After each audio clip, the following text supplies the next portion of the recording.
क्या inner work से DM के लिए फीलिंग्स इमोशंस खत्म हो जाते हैं सारे। Hello everyone, welcome to Ardhanarishwar Ekatmik Yatra. तो सुन लिया ना आपने, कितना भ्रमित कर देने वाली बात है ये। जब भी एक डीएफ पूरा पूरा डिटैचमेंट में चली जाती है तो बाद में वो वैसी फीलिंग्स इमोशंस अपने डीएम के लिए रख ही नहीं पाती है।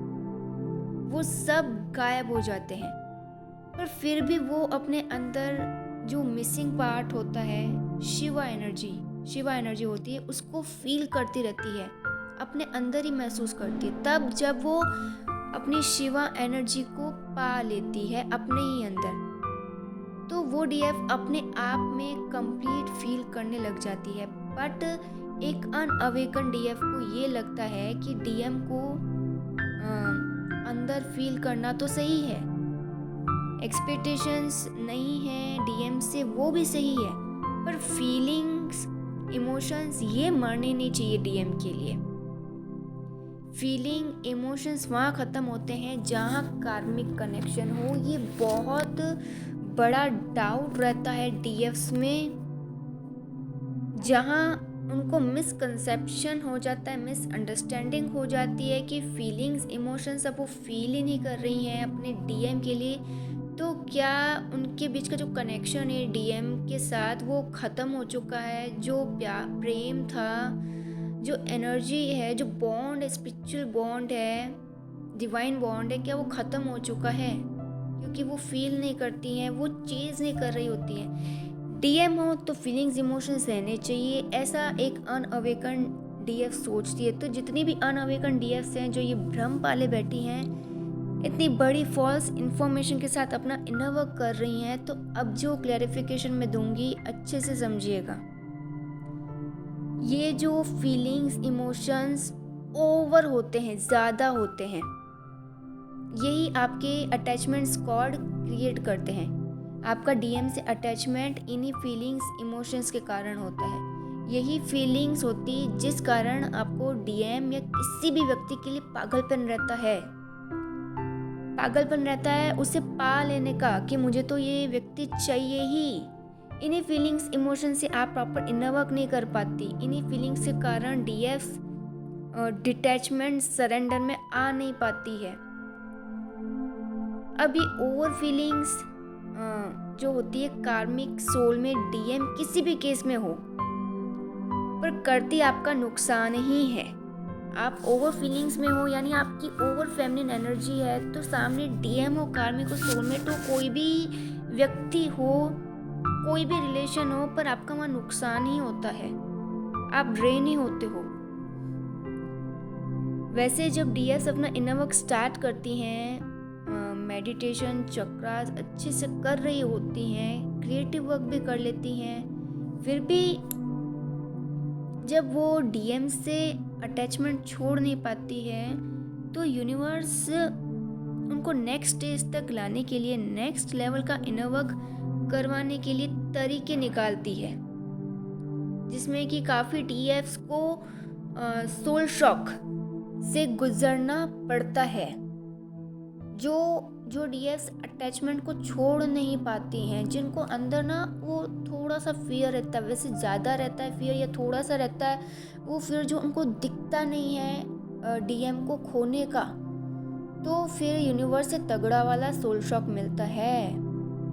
जब तक डीएम सिंगल रहता है तब तक डीएफ का अटैचमेंट उससे बने रहता कि मुझे तो इसे पाना ही है, क्योंकि वो सिंगल है, जो सामने व्यक्ति है किसी के साथ भी नहीं है, किसी को कमिटमेंट नहीं दिए हुए है। तो अब तो डीएफ क्या एक जिद पकड़े हुए रहती है अटैचमेंट का, कि उसको तो डीएम चाहिए।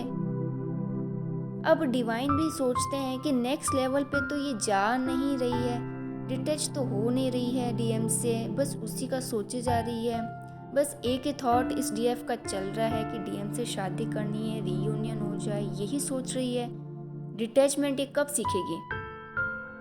तो एकदम से डीएम यूनिवर्स का क्या रहता है प्लान, आपको पता है? एकदम से डीएम कार्मिक से शादी कर लेता है या ब्लॉक कर देता है, डीएम की डेथ हो जाती है, और डीएफ को लगता है ह्यूज सोल शॉक जब इनमें से कुछ हो जाता है। तो अगर कार्मिक से शादी हो गई, उसने सोचा भी नहीं होता, एक्सपेक्ट भी नहीं किया होता है ना, तो एकदम से डीएम डिसीजन ले लेता है कार्मिक के साथ जाने का, कार्मिक को चूज करने का, या एकदम से कम्युनिकेशन अच्छा स्मूथली चल रहा होता है और सडन डीएम का मूड स्विंग हुआ, ब्लॉक कर दिया, या डीएम की सडन डेथ।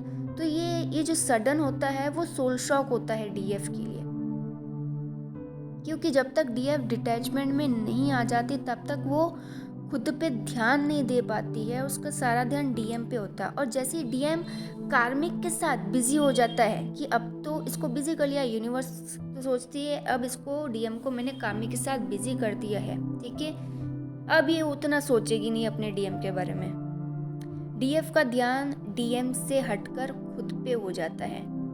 ये मुझे प्लीज़ कमेंट्स में बताइएगा, जो भी जिनका भी इनर वर्क बहुत अच्छा चल रहा है, जो बहुत आगे डिटैचमेंट सरेंडर के स्टेज पे आ चुकी हैं, उन्होंने ये ज़रूर एक्सपीरियंस किया होगा कि जब तक डीएम कार्मिक के साथ नहीं था तब तक तो वो अटैच थी उनके साथ, और जैसे ही वो बिजी हो जाता है, कुछ ब्लॉक कर देता है, तब उनकी अक्ल आती है डीएफ को कि मुझे सच में इनर वर्क करना है। तब उनका ध्यान खुद पे आता है डीएम से हटके। तो डीएम से ध्यान हटके खुद पे आ जाता है, तो उसी डिटैचमेंट के बाद वो अपना एंगर, जेलसी, इमोशनल डिपेंडेंसी सब हील कर पाती है। हर इश्यू पे वो गौर करती है, उसे हील करती है। एंगर, जेलसी रिलीज होने के बाद वो फॉरगिवनेस की एनर्जी में भी आ जाती है। शुरू में ठीक है, एक ऐसा नहीं है कि डीएम कार्मिक के साथ चला गया तो जल्दी से वो डिटैचमेंट में आ जाएगी, नहीं, कार्मिक के साथ जाएगा तो उसमें और फिर एंगर सरफेस पे आएगा और जेलसी उसकी सरफेस पे डीएफ की आती है, तो वो लाई जाती है इसलिए ही, है ना, वरना तो डीएफ को तो पता ही नहीं चलता उसके अंदर कौन से इशू छुपे हुए हैं। और इमोशनल डिपेंडेंसी, डीएम को खोना नहीं है। क्यों नहीं खोना है? क्योंकि इमोशनली डिपेंडेंट है, तो वो इशू डीएफ को अपने अंदर दिखता नहीं है। तो ये सोल शॉक से ही वो सारे इश्यूज यूनिवर्स सरफेस पे लाती है। फिर डीएफ को ये रियलाइज़ होता है कि हाँ, ये मेरे अंदर इश्यू है, फिर वो उसे हील करती है। फिर बाद में उसे जब बहुत टाइम निकल जाने के बाद जब वो नॉर्मल हो जाती है, सिचुएशंस को समझने लग जाती है, जर्नी को वो थोड़ा बहुत समझना शुरू कर देती है, तो फिर वो फॉरगिवनेस की एनर्जी में भी आ जाती है। डीएम को, कार्मिक, किसी से उसकी नाराज़गी नहीं रहती है, सबको वो फॉरगिव करना शुरू कर देती है एंड लास्ट वो सरेंडर कर देती है डिवाइन को। अगर सोल शॉक मिलेगा ही नहीं, सेपरेशन होगा ही नहीं, तो डीएफ सरेंडर की स्टेज तक कभी आ ही नहीं पाती।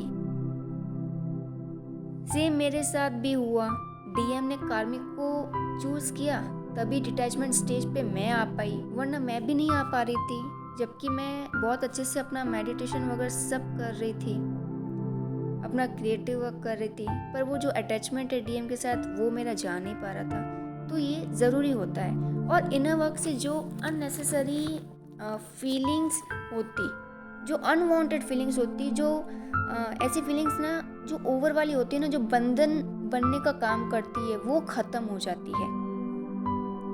ऐसा नहीं है कि हम पूरे इनर वर्क करने के बाद हम पूरे इमोशनलेस हो जाएं, कोल्ड हो जाएं, हमारी फीलिंग्स स्टेबल होती है, जहां हम हर किसी से बाउंड्री क्रिएट कर सकें, डीएम को भी स्पेस दे सके। जब हमारी फीलिंग्स बैलेंस्ड हो जाती है ना, अनवांटेड फीलिंग्स चली जाती है, तो हम फिर डीएम को भी एक व्यक्ति की तरह देखते हैं, है ना। हमें तब ये भी समझ में आने लगता है कि सामने वो जो व्यक्ति है उसकी अपनी पर्सनल लाइफ है और उसका अपनी लाइफ पे पूरा अधिकार है, अपनी लाइफ के फैसले लेने का उसको अधिकार है, तो मैं क्यों अपना फैसला उस पर थोपूं।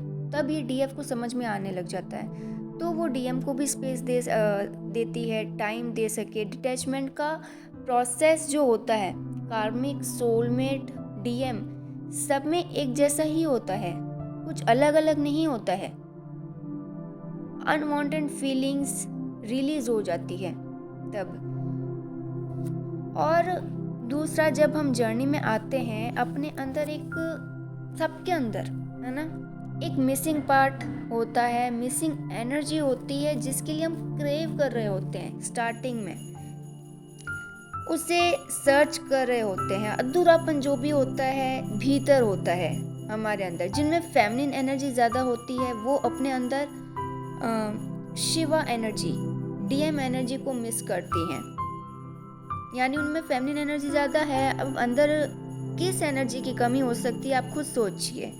तो वो शिवा एनर्जी है, तो उसको सर्च करती हैं। और जिनमें मैस्कुलिन एनर्जी ज़्यादा होती है वो अपने अंदर शक्ति ऊर्जा, जो शक्ति एनर्जी होती है, डीएफ एनर्जी होती है, उसको सर्च करते हैं।